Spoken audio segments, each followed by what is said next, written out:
Arizona Senator Ruben Gallego today called on the U.S. Justice Department to release the Epstein files. The resolution's passage was blocked by a Republican senator from Oklahoma.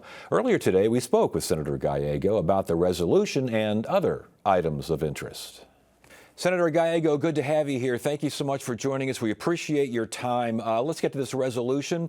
You called for a release of the Epstein files. It was blocked by an Oklahoma senator. We'll get to the blockage in a second here, but why are you doing this? Why do you think these things need to be released? Well, look, I think this needs to be released because there was a campaign and an administration for the last 8 years said that there was this cover up that was happening of a sexual exploitation ring. And then when this president won, one of the first actions he did, he instructed his attorney general to release these files. And she said, I have these files. I'm going to release these files. And next thing you know, we see a series of continuing cover ups. So the American public has a right to know what is actually in these files. Who are you trying to protect? Were you actually lying the whole time? Because for 8 years, this administration and his allies were accusing multiple people, hundreds of people, of being some part of some weird pedophilia ring. And so, what we're asking is for just pure honesty. Show us the Epstein files. Show us what actually is there. Doesn't matter if it's a Democrat, Republican, Independent. But stop lying and stop trying to protect some more of your elite friends. And let's get to the bottom of this. The resolution couldn't get past an Oklahoma senator. What was the reason for that? I tried to get unanimous consent. He objected it and tried to say that, well, there's nothing to see here. We've been as transparent as possible as we're going to be. Offered a sham vote on the grand jury files, which the president has already tried to release. But that doesn't actually give us a full understanding what happened on Epstein's Islands, who are his guests, who are his clients, and who they're trying to cover up for. Republicans also say that non-credible evidence should not be released. Non-credible evidence. What do you make of that? Look, I think there's certainly ways for us to talk about that. We need to protect the victims and their identity. We need to protect any type of witnesses that came forward. And you can also, which is very common in any investigation, protect people that were not part of the actual pedophilia ring. So, but that's not what's happening here. They're just absolutely trying to stop everything from moving forward. And now, we know a couple things. We know that the president is mentioned several times in these files. We also know that this Epstein actually attended Trump's wedding. We know that he has actually spoken very fondly of both Epstein and Ghislaine Maxwell.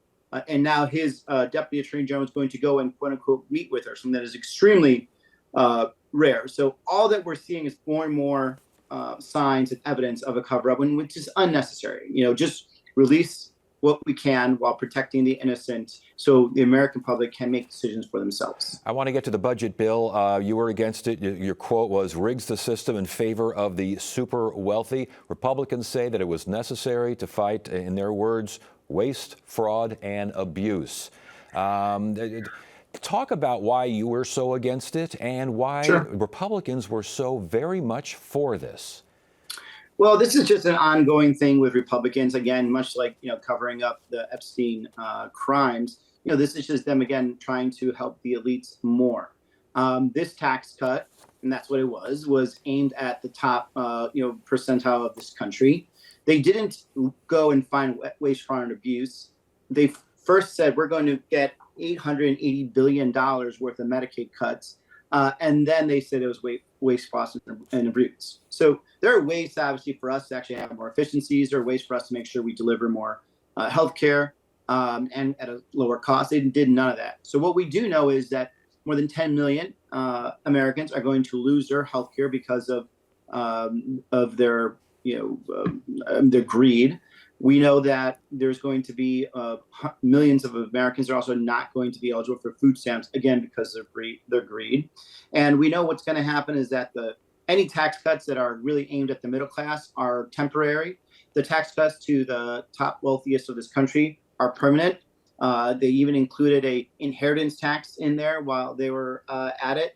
And, this whole tax cut is basically being paid on the backs of working class Americans and Arizonans, and everyone's going to feel the pain. You have hospital systems in Arizona that are going to shut down the emergency room. So even if you're not on Medicaid, you're going to see higher premiums. You're going to see, lack of services, because there are some places that entirely rely on that Medicaid population to keep their hospitals open. Senator, are these cuts set in stone? I know there's appropriation funding. You got a lot of stuff coming up here by the end of September, or else you got another government shutdown facing everyone in the.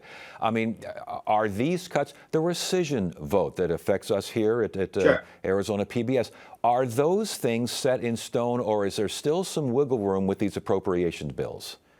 Look, you have to assume that they're set in stone. When you have businesses and nonprofits that are trying to decide what their operations are, they're going to look at where their income is coming from.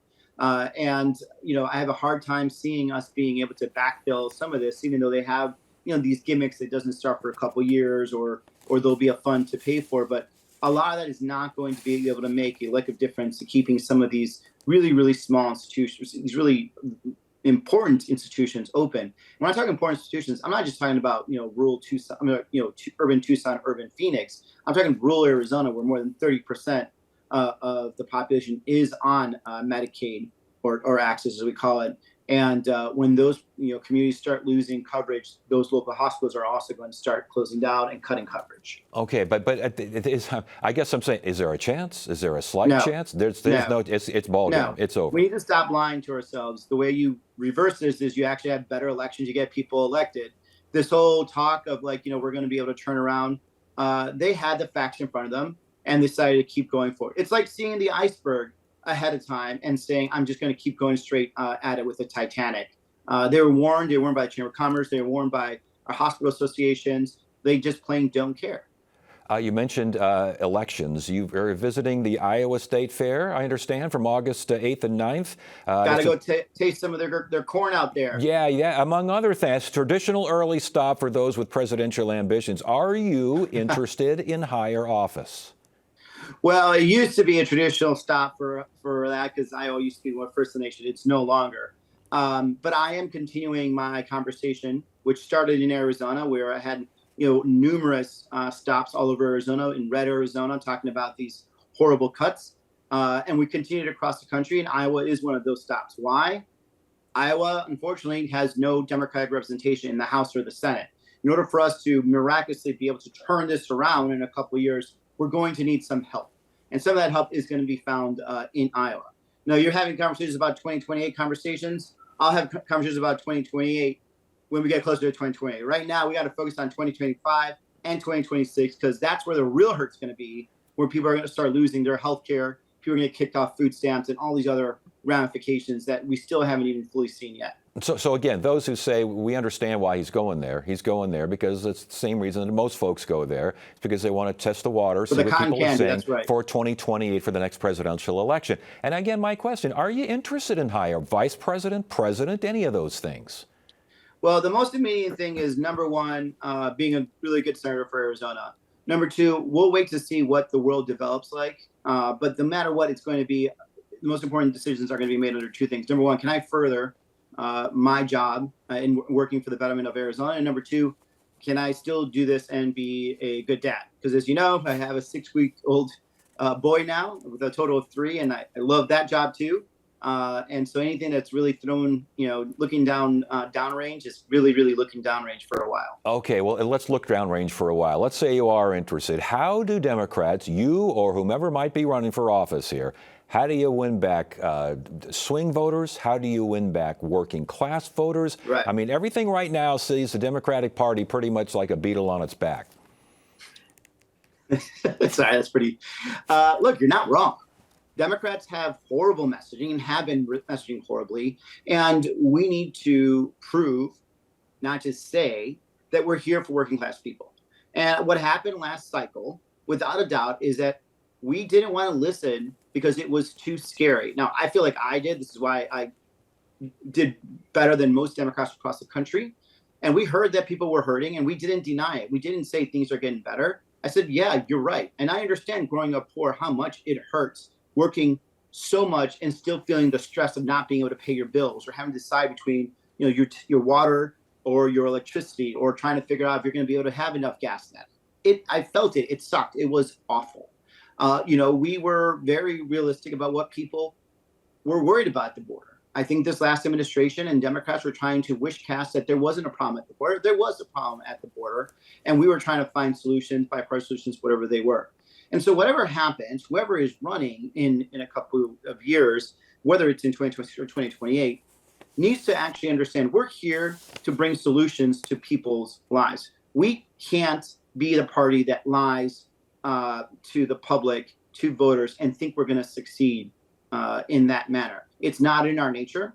We're here to help working class people, the poor, get out of the situation they are, live the American dream. And we're not delivering that when we're just trying to ignore it. Then we're going against the real DNA of who and what this party is. And until we actually answer to that, we're going to end up having problems, and you're going to have people looking for other solutions. And some solutions will be found in the Republican Party where they will scare them about something, but at least they have something to say versus us just kind of whistling through the graveyard. U.S. Senator Ruben Gallego. Senator, thank you so much for your time. We appreciate it. Thank you, man. Gracias.